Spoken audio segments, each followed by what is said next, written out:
Cela fait un certain temps que tu es entré en no contact avec ton ex et parfois, une envie soudaine, comme une pulsion, t'envahit. Tu veux lui écrire, l'appeler, prendre de ses nouvelles. Alors, comment ne pas craquer et tenir le no contact ? Bienvenue à toi. Dans ce nouveau podcast, je vais te donner 7 astuces pour résister à la tentation de le ou la recontacter. Je sais que c'est extrêmement dur pour avoir moi-même rompu le no contact des dizaines de fois.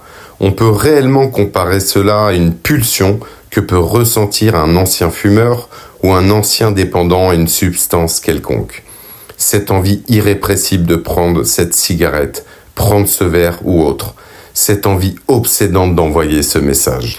Si tu apprécies le thème du no contact, j'ai déjà réalisé 2 podcasts à ce sujet qui expliquent pourquoi tu dois entrer en no contact et pourquoi il ne faut jamais le rompre. Je t'invite à les écouter si tu le souhaites. N'oublie pas qu'il ne s'agit que de mon avis en toute bienveillance. D'ailleurs, si tu apprécies mes conseils, pense à t'abonner, liker, commenter et partager afin de développer cette communauté et toucher le plus de personnes possible vivant cette situation compliquée post-rupture et ayant besoin de soutien. Allez, commençons. Mettons-nous en situation. Il est 20h, tu es seul chez toi. Tu rumines déjà depuis un moment. Tu ressasses vos souvenirs, tu refais votre histoire, tu regrettes. Tu te dis qu'il y a tant de choses que tu aurais aimé lui dire. Tu t'imagines le pire. Est-il ou elle dans les bras d'une autre personne ? Et ça y est, cette envie, ce besoin te prend au corps. Il faut que tu aies de ces nouvelles. Alors pose-toi un instant, souffle et applique un ou plusieurs de ces conseils. Premièrement, souviens-toi. Rappelle-toi que lorsque tu as pris la décision d'entrer en no contact, tu savais que c'était de façon définitive. Tu avais pris conscience que la reconquête était inutile, qu'elle te brisait plutôt qu'autre chose et qu'il fallait t'éloigner, disparaître pour arrêter d'entretenir l'espoir de retrouver ton ex et te reconstruire. Il n'y a donc aucune excuse à le ou la recontacter. Tu ne comptes pas les jours, ce n'est pas une stratégie. Tu es entré en no contact par choix, en pleine conscience pour te protéger. Le mieux est que tu aies déjà listé par écrit tout ce qui t'a fait entrer en no contact, comme par exemple toutes tes tentatives ratées pour le ou la récupérer et la souffrance qu'elles t'ont engendrée. Comme ça, tu n'as plus qu'à les relire pour te conforter dans ton no contact et stopper toute envie de lui écrire ou l'appeler.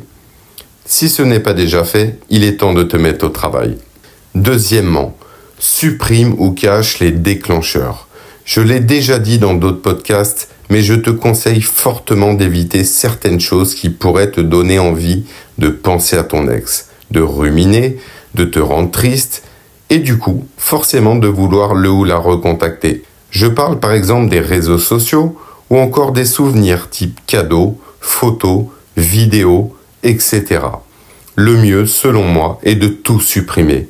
Plus d'interactions via Instagram, Facebook, WhatsApp, SMS ou autre. Plus de photos et vidéos que tu pourrais vouloir regarder par nostalgie. L'idée est vraiment de ne plus avoir d'éléments qui te provoquent des émotions négatives ou positives et qui te donnent envie de recontacter ton ex. Au fond, tu le sais, le moindre poste de sa part pourrait te laisser imaginer tout et n'importe quoi et te dévaster un peu plus. Il en est de même pour les souvenirs. Ne va surtout pas revisiter le passé en regardant les photos de vos voyages, week-ends ou autres. Aucun intérêt. Il faut que ton cerveau ait le moins de possibilités de lancer la machine à rumination. Imagine un ancien fumeur en manque avec un paquet de cigarettes chez lui. À ton avis, quelle est la probabilité qu'il refume ? Troisièmement, occupe-toi l'esprit.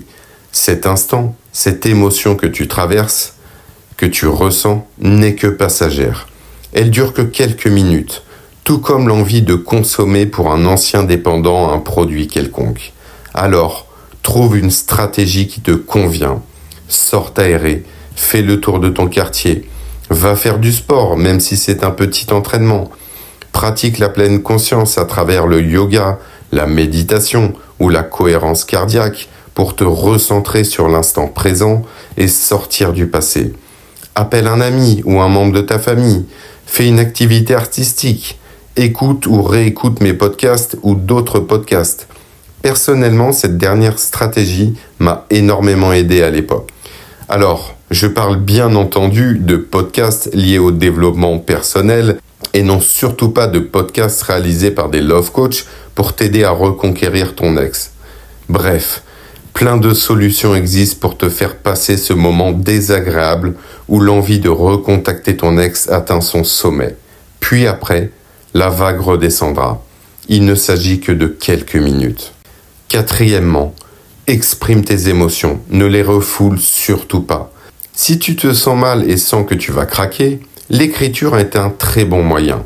Par exemple, écris ce message que tu aimerais lui envoyer sur du papier ou sur le bloc-notes de ton téléphone. Rien que le fait de l'écrire te soulagera, mais ne va surtout pas lui envoyer. Tu verras qu'avec le temps, en relisant le message, tu te rendras compte que ce que tu avais écrit était disproportionné. Écris également tes ressentis et tes émotions. Lâche tout. Si tu as envie de pleurer, pleure. Si tu ressens de la colère, défoule-toi sur quelque chose ou va faire du sport ou toute autre activité qui te permettra de libérer de la dopamine et de l'endorphine. Cinquièmement, rappelle-toi des raisons de la rupture. Si tu les as écrits avant, relis-les ou même réécris-les. Établis une liste de ceux qui n'allaient plus, de ce qu'il ou elle t'a reproché, de ce que toi tu n'aimais pas chez lui ou elle, et surtout, considère bien que la personne que tu as en face de toi à l'instant T n'est plus la personne que tu as aimée. Ce n'est plus la personne qui t'a apporté du bonheur et te faisait vivre des moments géniaux. La preuve, regarde dans quel état tu es.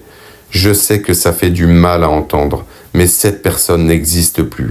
Et d'ailleurs, tu as bien dû t'en rendre compte vers la fin de la relation et durant les premiers temps de la rupture. Tu ne le ou la reconnaissais plus. Alors oui, c'est dur à avaler. C'est dur de se dire que cette personne qui t'a peut-être dit tant de belles choses auparavant et se projeter avec toi a perdu aujourd'hui toute attraction pour toi. Pourtant, il va falloir l'accepter. Arrête d'espérer. Et je te rappelle que c'est toujours plus facile pour la personne qui quitte car, oui, son deuil, lui ou elle, l'a commencé depuis bien longtemps. Et c'est lui ou elle qui a pris cette décision. Sixièmement, accepte que ça peut prendre du temps. Alors j'ai détesté entendre cette phrase. Le temps est ton allié. Mais c'est pourtant tellement vrai. Le temps finit par atténuer et effacer la douleur. Alors certes, tu ne l'oublieras jamais.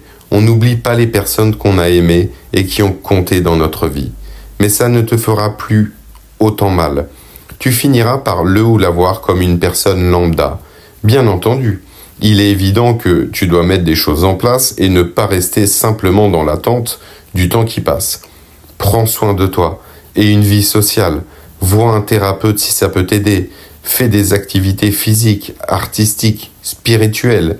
Mais aie conscience que le temps est bel et bien ton allié. Et enfin, mon dernier conseil. Alors, ce conseil n'est pas applicable lorsque tu ressens une envie irrépressible de contacter ton ex, mais c'est plutôt un conseil à mettre en place pour limiter les déclencheurs. Évite les lieux où tu peux croiser ton ex. D'une, ne plus le ou la voir physiquement est préférable pour toi. Puis, de deux, le ou la voir s'amuser, rire, ou peut-être même avec son nouveau ou sa nouvelle partenaire, risque fort de te mettre dans un sale état. Il peut s'agir donc des pubs, bars, restaurants qu'il ou elle fréquente régulièrement ou que vous fréquentiez ensemble, mais également son spot préféré, sa boulangerie préférée, le bureau de tabac dans lequel il ou elle achetait ses cigarettes, etc. Je vais terminer en précisant que tous ces conseils s'appliquent même si tu as des enfants ou des biens communs avec ton ex. L'idée, lorsque tu as encore une attache avec lui ou elle, est de rester focus sur ces choses-là et de ne pas déborder sur autre chose. Par exemple, si vous avez des enfants, les seuls sujets d'échange doivent être les enfants. Ne te sers pas des enfants comme prétexte pour le ou la recontacter. Voilà, ce podcast dédié au fait de tenir le no-contact est terminé. J'espère qu'il t'aura aidé et fait du bien. N'oublie pas qu'il ne s'agit que de mon avis en toute bienveillance. Prends soin de toi et à très bientôt.